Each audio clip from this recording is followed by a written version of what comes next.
नमस्कार दोस्तों, बहुत बहुत स्वागत है आप सभी का एक बार फिर से। जी हाँ दोस्तों, पूरे दिन की कई महत्वपूर्ण और बड़ी खबरें निकल कर सामने आ रही हैं। जानेंगे सभी खबरों को विस्तार से। तो दोस्तों, खबरों में आगे बढ़ने से पहले वीडियो को एक प्यार भरा लाइक जरूर कर दें और ताज़ा खबरों को जानने के लिए चैनल को सब्सक्राइब भी जरूर कर लें। तो देखते हैं पहली बड़ी खबर क्या निकल कर सामने आ रही है।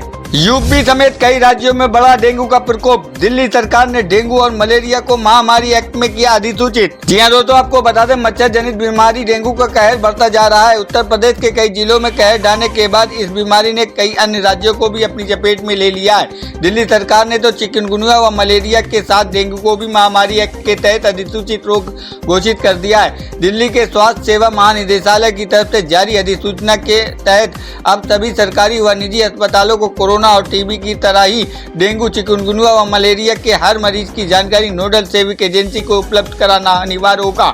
इसके प्रभावित इलाकों में बीमारी की रोकथाम के लिए जरूरी कदम उठाए जा सकें। आपको बता दें कि महानिदेशालय के एक वरिष्ठ अधिकारी ने कहा कि मच्छर जनित रोग नियंत्रण कार्यक्रम के प्रभारी इस संबंध में सभी सूचनाएं उपलब्ध कराई जाएगी। प्रभारी ही सभी सेविक एजेंसियों के बीच समन्वय का काम करेंगे। सेविक एजेंसियों की जिम्मेदारी होगी कि वे मच्छरों से उत्पत्ति रोकने के लिए कहीं पानी जमा न होने दें और साफ सफाई सुनिश्चित कराएं।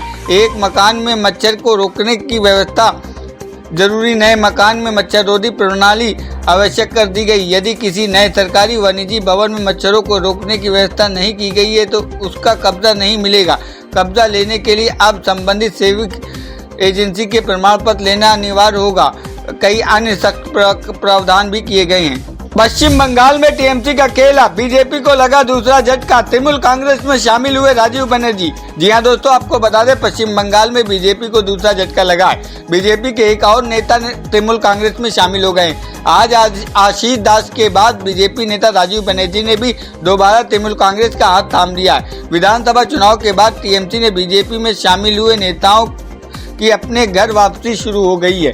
आपको बता दें, राजीव बनर्जी ने ममता सरकार में मंत्री पद छोड़कर बीजेपी का दामन थाम लिया था, लेकिन आज एक बार फिर से वो तृणमूल कांग्रेस में लौट आए। त्रिपुरा में अभिषेक बनर्जी की मौजूदगी में उन्हें दोबारा से तृणमूल कांग्रेस में शामिल किया गया। आपको बता दें कि लंबे वक्त से अपनी वापसी की अटकलें लगाई जा रही थी। आज उन अटकलों पर विराम लगाते हुए अभिषेक बनर्जी ने उन्हें पार्टी की सदस्यता फिर से दिलाई है। मुंबई क्रूज ड्रग्स मामले में सीबीआई जांच की मांग। सुप्रीम कोर्ट में दायर याचिका में नवाब मलिक का भी जिक्र। जी हां दोस्तों, आपको बता दें, मुंबई क्रूज ड्रग्स केस में आर्यन खान समेत अन्य आरोपियों की जमानत के बीच अब इस मामले की सीबीआई जांच की मांग की गई है। एक वकील ने सुप्रीम कोर्ट में दायर एक जनहित याचिका में ड्रग्स ऑन क्रूज मामले में जांच सीबीआई द्वारा कराए जाने की मांग की है। याचिका में दावा किया गया कि नारकोटिक्स कंट्रोल ब्यूरो एनसीबी द्वारा की जा रही जाँच में बाहरी हस्तक्षेप किया जा रहा है। आपको बता दें, क्रूज ड्रग्स मामला अब हाई प्रोफाइल केस बन चुका है। इस बीच मामले की जांच कर रहे जोनल अधिकारी समीर वानखेड़े पर महाराष्ट्र के मंत्री नवाब मलिक के कई आरोप लगा चुके हैं। आपको बता दें, बीते दिनों सूत्रों के हवाले से खबर आई थी कि ड्रग्स मामला अब एनआईए को ट्रांसफर किया जा सकता है। शुक्रवार को एनसीबी के मुंबई कार्यालय में एनआईए के अधिकारियों ने 2 घंटे तक का समय बिताया था। अब न्यूज एजेंसी पीटीआई के अनुसार एमएल शर्मा द्वारा अपनी व्यक्तिगत क्षमता के दायर जनहित याचिका में राष्ट्रवादी कांग्रेस पार्टी नेता और महाराष्ट्र के मंत्री नवाब मलिक और एनसीबी मुंबई के क्षेत्रीय निदेशक समीर वानखेड़े के बीच चल रहे आरोप प्रत्यारोप का उल्लेख भी किया गया है। आपको बता दें, जनहित याचिका में वकील एमएल शर्मा ने पूछा है कि क्या कोई मंत्री किसी मामले की जांच में हस्तक्षेप करने और जांच अधिकारी को बदनाम करने के बावजूद अपना पद पर बरकरार रखा जा सकता है। जनहित याचिका में तर्क दिया गया कि किसी को भी आपराधिक न्याय प्रणाली में हस्तक्षेप करने की अनुमति नहीं है। राज्य और राज्य मंत्री संविधान की रक्षा करने के लिए बाध्य हैं और जांच व आपराधिक प्रक्रिया में हस्तक्षेप नहीं करने के लिए भी बाध्य हैं। शर्मा ने ड्रग्स मामले में सभी गवाहों की सुरक्षा देने की मांग की है।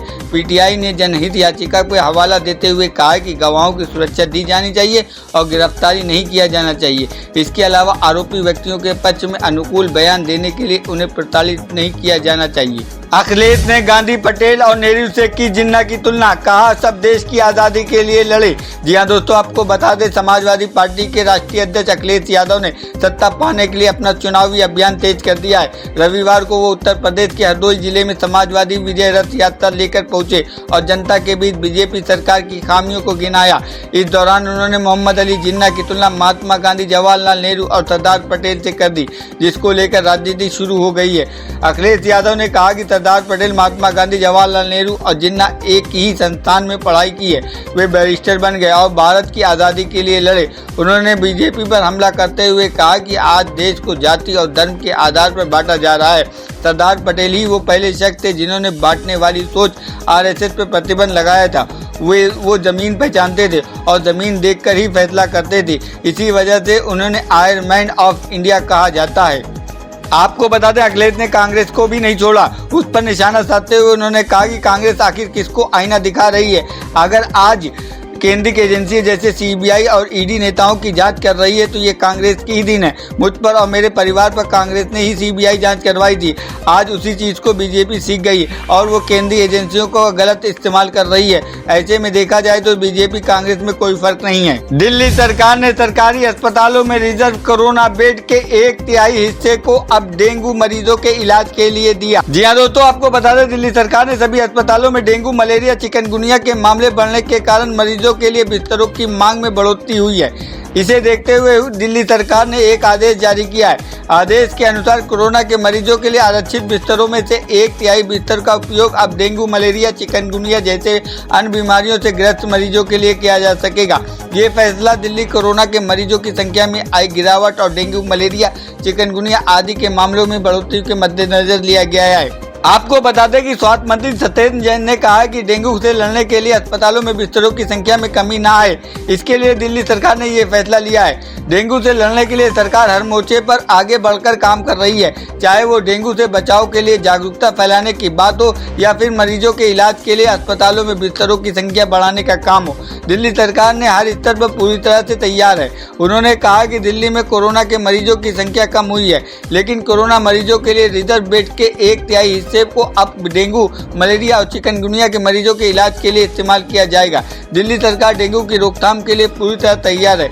दिल्ली के सभी अस्पतालों में डेंगू के इलाज के लिए सारी तैयारियां पहले से पूरी कर ली गई हैं। दोस्तों, अगर आप भी अपने गांव, शहर या राज्य की खबरें देखना चाहते हैं तो कमेंट्स में अपने गांव, शहर या राज्य का नाम जरूर लिखें। और अगर आपको अभी तक किसी भी सरकारी सुविधा का लाभ नहीं मिला है तो वो भी कमेंट्स करके जरूर बताएं कि सरकार की कौन सी योजना आप तक नहीं पहुंची है, जिससे कि आपकी बात हमारे चैनल के माध्यम से सरकार तक पहुंचाई जाए। तो चलिए बढ़ते हैं अगली बड़ी खबर की ओर। सीएम योगी के घर में प्रियंका गांधी ने शाह पर साधा निशाना, बोली अपराधी ढूंढने के लिए दूरबीन नहीं चश्मा लगाइए। जी हाँ दोस्तों, आपको बता दें कांग्रेस की प्रतिज्ञा यात्रा रविवार दोपहर सीएम योगी आदित्यनाथ के घर गोरखपुर पहुंच गई। वहां उन्होंने मंच से फिर एक बार कहा, लड़की हूं, लड़ सकती हूं। प्रियंका गांधी ने कहा कि हमें विकास देखने के लिए विज्ञापनों को देखना पड़ता है, वहां बताया जाता है कि विकास हो रहा है। वहीं गृह मंत्री अमित शाह पर प्रियंका गांधी ने पलटवार किया। उन्होंने कहा कि अमित शाह जी कहते हैं जब यूपी के अपराधियों को ढूंढना पड़ता है तो दूरबीन की जरूरत होती है, लेकिन उनके साथ मंच पर अजय मिश्रा टेनी बैठे थे। मैं कहती हूँ दूरबीन छोड़िए, चश्मा लाइए। आपको बता दें कि चंपा देवी पार्क में आयोजित कार्यक्रम में प्रियंका गांधी ने संबोधन की शुरुआत में मंच को सबको धन्यवाद दिया। उन्होंने कहा, मैं 2 साल से उत्तर प्रदेश में घूम रही हूँ। मैं कुछ दिन पहले प्रयागराज से बांसवाड़ा गांव गई थी। वहां पर पुलिस वालों ने एक निषाद की नाव जला डाली थी। नाव निषादों की मां होती है, उनकी आजीविका होती है। आप जानते हैं अगर किसी का अधिकार है नदी पर तो निषादों का अधिकार है। इस सरकार ने तो निषादों के अधिकार को छीन लिया है। जब उन्होंने नाव जलने के पर आवाज उठाई तो उन्हें पीटा गया। गौरतलब है कि प्रियंका गांधी गोरखपुर के इस रैली में गोरखपुर बस्ती मंडल की 41 सीटों को एक साथ साधने की कोशिश कर रही हैं। अब मुंबई लोकल में डेली टिकट पर करें यात्रा, मंथली पास की जरूरत नहीं। लेकिन जी हाँ दोस्तों, आपको बता दें मायानगरी की लाइफलाइन कही जाने वाली लोकल ट्रेन में सफर करने वालों के लिए खुशखबरी है। दरअसल महाराष्ट्र सरकार ने आदेश जारी किया है कि वैक्सीन की दोनों डोज ले लेने वाले मुंबईकर अब डेली टिकट पर लोकल ट्रेन में यात्रा कर सकते हैं और उन्हें मंथली पास बनवाने की जरूरत नहीं। लेकिन ये सुविधा उन्हीं को मिलेगी जिन्होंने कोरोना की दोनों वैक्सीन लग गई हो और उनके वैक्सीन लगे हुए 15 दिन हो बीत चुके हों। मालूम हो कि अभी तक के नियम के मुताबिक किसी व्यक्ति को अगर 1 या दोनों के लिए भी लोकल यात्रा करनी होती थी तो उसे पूरे महीने का पास बनवाना पड़ता था, लेकिन अब ऐसा नहीं होगा, जो कि यात्रा करने वालों के लिए बहुत बड़ी राहत की खबर है। जी हाँ दोस्तों, आपको बता दें वैसे मुंबई वासियों के लिए आज थोड़े परेशानी वाला दिन रहा, क्योंकि संडे को मुंबई मंडल के उपनगरीय खंड पर भारतीय रेलवे ने मेगा ब्लॉक रखा था, जिससे लोकल की कई रूटें बाधित हो रही थी, जिसके कारण लोगों के आने जाने में खासी दिक्कतों का सामना करना पड़ा। नवाब मलिक पर बढ़ गए रामदास अठावले, बोले जानबूझकर एक दलित को परेशान किया जा रहा है। जी हाँ दोस्तों, आपको बता दें कि एनसीबी के जोनल डायरेक्टर समीर वानखेड़े के धर्म को लेकर महाराष्ट्र के मंत्री नवाब मलिक ने गंभीर आरोप लगाए हैं। उनके सारे आरोपों को बेबुनियाद बताते हुए समीर वानखेड़े का पूरा परिवार नवाब मलिक को झूठा बता रहा है और कह रहा है कि नवाब मलिक जानबूझकर हमें और हमारे परिवार को बदनाम करने की कोशिश कर रहे हैं। रविवार को वानखेड़े का पूरा परिवार केंद्रीय मंत्री रामदास अठावले से मिला, जिसके बाद रामदास अठावले ने मीडिया से बात कर जमकर नवाब मलिक पर निशाना साधा। आपको बता दें कि रामदास अठावले ने कहा कि रिपब्लिक पार्टी पूरी ताकत के साथ समीर वानखेड़े के पीछे रहेगी। समीर वानखेड़े दलित समाज के हैं और उनको आरक्षण लेने का अधिकार है, वो आरक्षण के माध्यम से IRS बने हैं। नवाब मलिक का आरोप है कि बिल्कुल तथ्य नहीं है कि वो बेबुनियाद बातें कर रहे हैं। वानखेड़े के सारे कागजात देखने के बाद मैं ये बात कह रहा हूँ। उन्होंने मलिक की निंदा करते हुए कहा कि वो समीर वानखेड़े पर निजी हमले कर रहे हैं, उनकी पर्सनल बातों का उजागर किया जा रहा है, जानबूझकर एक दलित को परेशान किया जा रहा है। चुनाव से पहले महाराष्ट्र सरकार ने BMC बेस्ड कर्मचारियों को दिवाली बोनस देने का किया ऐलान। जी हाँ दोस्तों, आपको बता दें महाराष्ट्र सरकार ने नगर निकाय चुनाव को 2 महीने पहले BMC बेस्ड कर्मचारियों के लिए दिवाली बोनस की घोषणा की है। पिछले साल बृहद मुंबई नगर निगम में अपनी सभी कर्मचारियों को 15,500 रुपए बोनस दिया था। ये घोषणा नगर निकाय चुनाव से कुछ महीने पहले की गई थी। आपको बता दें BMC की 227 सीटों के लिए चुनाव फरवरी 2022 में होने की उम्मीद है। महाराष्ट्र सरकार ने शुक्रवार को बृहद मुंबई नगर निगम BMC और बृहद मुंबई बिजली आपूर्ति और परिवहन बेस्ड के कर्मचारियों के लिए एक विशाल दिवाली बोनस की घोषणा की है। मुख्यमंत्री उद्धव ठाकरे ने शुक्रवार को बैठक की अध्यक्षता के बाद ये घोषणा की गई। आपको बता दें कि बेस्ट में BMC अधिकारियों को 20,000 रुपए का बोनस मिलेगा। महाराष्ट्र सरकार के अनुसार माध्यमिक विद्यालयों और शिक्षकों गैर शिक्षण कर्मचारियों को बोनस के रूप में 10,000 रुपए, स्वास्थ्य कर्मियों को 5,300 रुपए बोनस के रूप में मिलेगा। इसके अलावा BMC स्कूल के शिक्षकों और कर्मचारियों को 7,750 रुपए बोनस दिया जाएगा। साथ ही BMC द्वारा संचालित स्कूलों का अनुबंध पर काम करने वाले शिक्षकों को 4,700 रुपए की बोनस राशि की घोषणा की गई है। बढ़ते हैं मौसम की जानकारी की और जानेंगे देश और राज्यों का मौसम का हाल। तमिलनाडु तेलंगाना में भारी बारिश की आशंका, हिमाचल में बर्फबारी के आसार, बढ़ेगी ठंड। जी हाँ दोस्तों, आपको बता दें उत्तर भारत में कई राज्यों में मौसम सर्द हो गया है, लोगों को हवा की सिरहन महसूस होने लगी है। तो वहीं दक्षिण भारत में जमकर बारिश हो रही है। इस वक्त तमिलनाडु, तेलंगाना, कर्नाटक और आंध्र प्रदेश में जमकर बरसात हो रही है, जिसके कारण दक्षिण में तापमान सामान्य से नीचे आ गया है। भारतीय मौसम विभाग के अनुसार ताज़ा ट्वीट में लिखा गया कि अगले 3 दिनों तक तमिलनाडु में जमकर बारिश होने वाली है। इस वजह से वहां अलर्ट जारी किया गया है। तमिलनाडु में भारी बारिश के असर आसपास राज्यों में भी देखने को रहेगा, जिसके कारण कर्नाटक, आंध्र प्रदेश, तेलंगाना, तमिलनाडु, केरल में भी भारी बारिश के आसार हैं। दरअसल तमिलनाडु में इस वक्त पूर्वोत्तर मानसून एक्टिव है और इसी कारण वहां पर बारिश हो रही है। गौरतलब है कि पूर्वोत्तर मानसून की सक्रियता अक्टूबर और दिसंबर तक होती है। तो दोस्तों, ये थी अब तक की सभी बड़ी खबरों की अपडेट। टुडे ब्रेकिंग न्यूज और लेटेस्ट खबरों को देखने के लिए हमारे चैनल को सब्सक्राइब जरूर कर लें।